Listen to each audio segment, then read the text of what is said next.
Le journal des journaux, la revue de presse. Le journal des journaux, la revue de presse. Tatiane Kay est là ce matin pour nous dérouler la revue de presse. Bonjour Tatiane. Merci Séraphin, bonjour à toi également. Nous t'écoutons. Merci pour la parole donnée. Mesdames, Messieurs, bonjour à vous. Bienvenue à la revue de presse de ce matin. Nous commençons par le journal Cameroun Tribune qui titre « Inauguration d'une usine de ciment ». Le PM dans le Nord.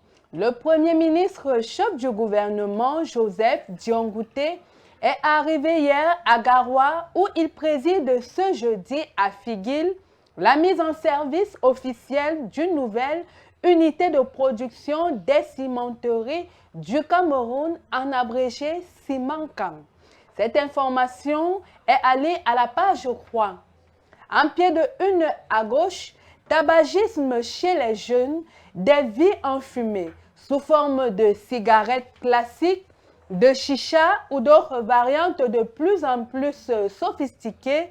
Le tabac gagne du terrain et fait des ravages au sein des couches les plus fragiles de la société. Alors que l'addiction touche plus de 300 000 adolescents, la mobilisation est lancée au sein de la communauté éducative pour inverser rapidement cette fâcheuse tendance. Lire ce focus dans les pages 25 à 27.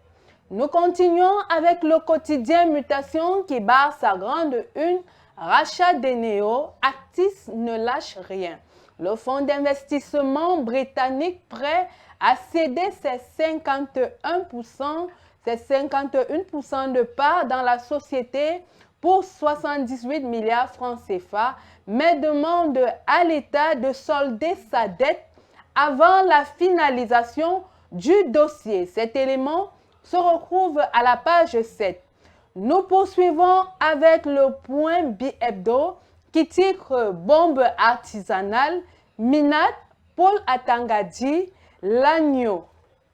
Des explosifs locaux découverts et neutralisés au ministère de l'administration territoriale. En entendant une communication officielle, l'incident laisse libre cours aux supputations de toutes sortes autour du personnel et de la sécurité du MINAT. L'enquête se retrouve à la page 11. Nous terminons avec le journal L'économie qui titre « CEMAC, ces compagnies aériennes interdites de vol dans le ciel européen ». Les compagnies en question viennent d'être sanctionnées par la Commission européenne suite à certaines failles. Éléments à lire à la page 5. En première petite une à gauche, le journal a titré « Classement, le Cameroun dans le top 3 des producteurs mondiaux de la noix de cola derrière la Côte d'Ivoire et le Nigeria ». C'est tout pour la revue de presse de ce jour. Veuillez encourager la presse à continuer à vivre en vous procurant votre journal à seulement 400 francs CFA chez votre marchand de journaux le plus proche. Ceci dit, je vous souhaite de passer une bonne fin de journée. À demain par la grâce de Dieu. À demain, Séraphin. Merci Tatiane et à demain.